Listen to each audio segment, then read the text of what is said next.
Well, hello. It's October 30th, the day before Halloween. Sorry I didn't do a update earlier today or yesterday. Oh, my screen is dancing around a lot. So it's the 30th today. The market is long closed, and it was a good day for the bulls. The bulls came back. The S&P was up 1.57%. The Nasdaq up 1.58%, and the Dow Jones up 1.77%. So definitely a good day if you are a bull. The U.S. 10-year yield was up 0.033 to 3.142. Oil slightly up on the day, 0.42, settling at 66.46. And this one, gold I wanted to point out, is now down at 12.19, down $6.30 on the day. So while I wasn't looking there for a couple days, gold lost that 12.30 level that it had reached in recent weeks. So that's maybe something to just keep an eye on. Gold had sort of jumped up when the stock market started its collapse in October, and now it's dropped back down below that level. So perhaps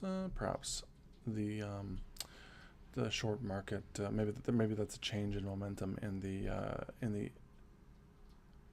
equities. If any of you have listened to my previous videos, you know I've been trying to predict the direction of the S&P. This is the 1 day on your screen right now. You can see it was a pretty strong day for the bulls. It opened higher. It set new highs, and then it closed on highs. So it was a pretty good day for the bulls. I have, I guess, you could say, a standing prediction for this market to reach a level of 2587 within a few trading days, basically here, 5 trading days, let's say, ballpark. So today was an up day, and going kind of the opposite direction to that. But if we go to the 5 day, I don't feel as pessimistic about my prediction. It does look to me like there is still weakness in this market. Certainly that's the 1 month in front of you right now. Certainly there's no denying the trend for the last month has been down. So I'm not gonna step back from my prediction just yet. Give a few more days for that to play out. Although I will say, today is probably the most bullish trading day we've seen. It seems to me I don't know, the last week or so anyways, there was just a lot of negative signals coming from the market as far as I could tell. Yesterday, I thought especially, it looked like it was going to be sort of middling or positive, but there was a massive sell-off yesterday from just a mild uptick in values. So I thought yesterday was rather pessimistic looking. So now I moved my, I've also told my listeners that I have a position short of this index. So I moved my stop, or my limit order rather, a little higher on my inverse ETF. So I'm nervous now because, of course, today was an up day, and I'm wondering if I missed my boat. Just on Monday morning, I revised. I moved my. Actually, late last week, I moved my limit, and it blew through where it would have been yesterday. So I would have sold yesterday, based on my previous limit, but I decided to push the risk a little higher because I thought the index had devolved more. Now I'm a little nervous because today seemed, there was buying. There was definitely buying today. And it seems like, looking at the 1 month, it seems like there's possibly been some slowing in the declines. We've now had 2 positive days out of 4, whereas, previously we had 1 out of, what is that, 8? 1 out of 9 days were positive. So maybe this is a sign that this sell-off in the interim is coming to an end. But I'm going to hold on to my guess of 2587 in this short term right now. Try to sell my inverse position at that point. So hopefully I get there. Otherwise, I might have to be looking for another way to exit and stop the bleeding. After hours trading right now, Facebook released earnings after the bell. I couldn't pull it up on Yahoo for some reason, but you can see the gray line on your screen. The trading of Facebook after hours has been extremely volatile. A low of 138.50 USD and a high of 154. So a differential of $16, 16 US dollars. That's over a 10% swing in an hour, or half an hour rather. That's a pretty darn big swing for a stock. I mean, that's the kind of thing that, I don't know, would make me a bit nervous if I was a Facebook owner, even though it's to the positive side. It just something doesn't seem too settled there. That big 10% swing in the price in 1 hour, something is just a little too loosey-goosey there. Whenever I see explanations for big swings, big price swings in financial news, I'm often very skeptical of the explanations given by financial news sites. And sometimes it seems honestly a lot like reading the tea leaves when these financial analysts come on and they try to explain why the market's up one day and down the next day, as if it portends something more meaningful and bigger, when usually there's a few dynamic specific reasons that's happening. Anyway, so again, that was the case here. So this article, I'm not going to read it all to you, but this is on CNBC.com. You can see this article: Facebook shares whipsaw after mixed earnings report. So that's the assertion of this article, that while the company had a strong beat on earnings, it failed to reach analysts' estimates on revenue, daily active users, and monthly active users. I just don't buy this earnings thing. This happened with last week as well with, this Amazon. I mean, look at this revenue miss. So the market was expecting, the consensus was an expectation of 13.78 billion, and Facebook reported 13.73 billion. I mean, that, considering their earnings per share came in at $1.76 when $1.47 was estimated, I just really struggled to believe that miss of, what is that, 50 million, $50 million, like just in the scale here of Facebook. I just find it hard to believe that's why the market would be whipsawing a 10% trough to peak differential. So sometimes just these explanations are a bit funny and a bit lacking, and seem to me to be pulling pulling things or reading a bit into things that aren't there. I'll make a quick note here for your benefit that the Chinese official manufacturing purchasing managers index came out today on Tuesday, and it was lower than expected, 50.2. Now, what it says, this article says that a reading above 50 indicates expansion, while a reading below that signals contraction.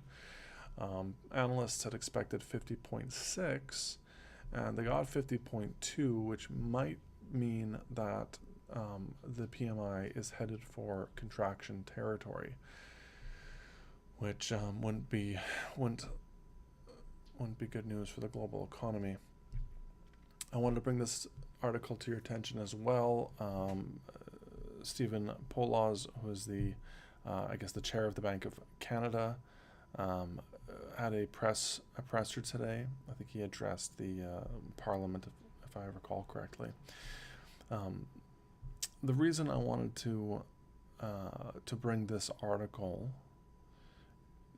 is a couple of things. Just to note that the central bank considers itself still stimulative. Okay, so I consider these things important, because although this is also a little bit like tea leaf reading, we're trying to discern what the central bank is going to do, and dig through their words and try to infer what's going to be happening. The central bank's actions and activities are extremely important. So that is why it's important to understand what they say they are going to do if we're going to have any hope of understanding what they are going to do. So they are describing their current policy rate as still stimulative. So this article from the Financial Post is reporting on that press release as the bank saying that more hikes will be needed to achieve the Bank of Canada's inflation target. So they're quoting the chief, the central bank's chief, that's Stephen Poloz. So last week, the Bank of Canada raised interest rates as expected, the fifth hike in 15 months, and said it might speed up the pace of tightening, given that the economy was running at almost full capacity and did not need any stimulus. And they have a quote from Poloz here. Even with last week's increase in the policy rate, monetary policy remains stimulative. In fact, the policy rate today is still negative in real terms. That is, once you adjust for inflation. The policy rate will need to rise to neutral to achieve our inflation target. So a couple of really important things in these few paragraphs here. First of all, in the first paragraph, the Post reports that the bank said it might speed up the pace of tightening, given that the economy was running at almost full capacity and did not need any stimulus. So that is key, that it might increase the pace of tightening, even though it's done 1.25% in 15 months. So, the next 1.25%, might take a year or less than 15 months in any event. So keep that in mind. Now, the curious thing is I couldn't find, I couldn't find a reference to that. Now, I hate it in an article when I'm reading an article and it references a fact, but it doesn't tell us where it got that information from. So, here it says the Bank of Canada raised rates last week and said it might speed up the pace of tightening. Now, I read their statement, which is from the Bank of Canada, bankofcanada.ca, their press release of increasing their overnight rate to 1.75%. I read this whole thing. I'm not going to read it out to you here. You can read it for yourself. Just quick Google search, and I did not see that. Oh, where did I go here?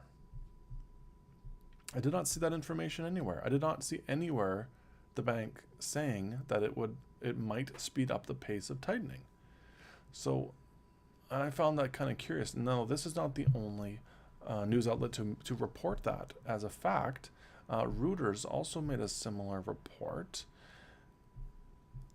And here, the central bank raised rates last week, the fifth hike in 15 months, and said it might speed up the pace of tightening, given the economy was running at almost full capacity. Now, of course, I'm just realizing as I'm making this video for you that I think that the Financial Post, has just published the Reuters article. Okay, well, so we know where they got that information from. So the Financial Post is publishing the Reuters article, and the Reuters article is where it has that claim that our central bank, the Canadian Central Bank, said it might speed up the pace of tightening. Again, I read it, their statement, and I didn't see that. I didn't read that in there.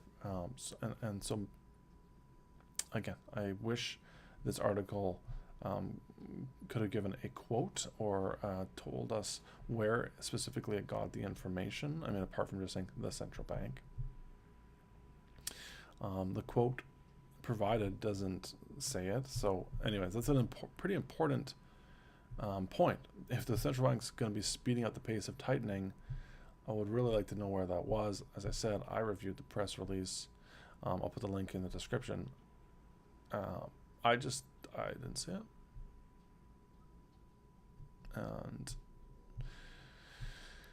And the other reason that this article is important, I'm over on the Reuters version here as well, because Poloz did describe what neutral means to him, to the bank, so that they're seeking a neutral rate, and they're saying that the policy rate will need to rise to neutral to achieve our inflation target. So they're getting pretty specific with what where they're going with the interest rates right now. And let's see if is it in here. Yeah, so I really don't like the way this article is written, because it reports information from sources. It doesn't say where specifically where the source of that information is, and then it reports those things as facts rather than as information provided or opinion provided from that source. So let me just use this specific example here to make my point. Last week's increase took the bank's overnight interest rate to 1.75%, still well below the neutral rate of 2.5 to 3.5%, where monetary policy is neither stimulative nor accommodative. Okay, so all of that is just, that's not a quote. That's just the article reporting that as if that is a fact. Now, I mean, that is the, that's just not the correct way to report that. That is the central bank's goal, or the central bank's position, and this article should be reporting the central bank as stating that, because indeed that is where these figures come from. This 2.5 to 3.5%. This isn't just general truth. There's no place where this fact was inferred from. This 2.5 to 3.5 does come from our central bank, from the Bank of Canada, and that's what they have defined as they believe will be neutral, neither stimulative nor accommodative. So anyways, I'm being critical of this article because they don't identify the source of that information, and they give that information a sort of false sense of universality or truth when it's really just, it comes from a specific source. Anyways, also it is important for us now to know, now we know that the central bank views neutral as 2.5 to 3.5%. So right now we're at 1.75. So we're going to have at least another 0.75 of growth, and it sounds like that could happen faster. It might happen faster than it's happened so far. So we had 1.25 in 15 months, or 5 increases in 15 months, or a quarter point every 3 months. So are we going to get a half point every 3 months? I mean, we're going to get to 2.5 pretty quickly like that, eh? I mean, there, I threw in an A so you guys know I'm really Canadian. But so when are we going to, so that would suggest to me either they're not going to wait a quarter to do the next interest rate hike, or they'd wait a quarter and they go up a 0.5% or something like that. So they're flagging that they're going to start changing the speed with which they go up. So that's all for now. October 30th. Good luck trading tomorrow. I think it's gonna be hard to say. It's been down the whole month, right? It's been down the last 5 days. I mean, over the last 5 days if you take it all together. So I'm expecting some selling off tomorrow. Although today did look pretty positive and pretty bullish, and if I was looking to get in, I might see today as a bit of a sign that maybe there was a chance for that. But all else being equal, I'm expecting a bit of a sell-off tomorrow, and we shall see. And I think volatility is definitely in the cards. Thanks for listening. Bye-bye.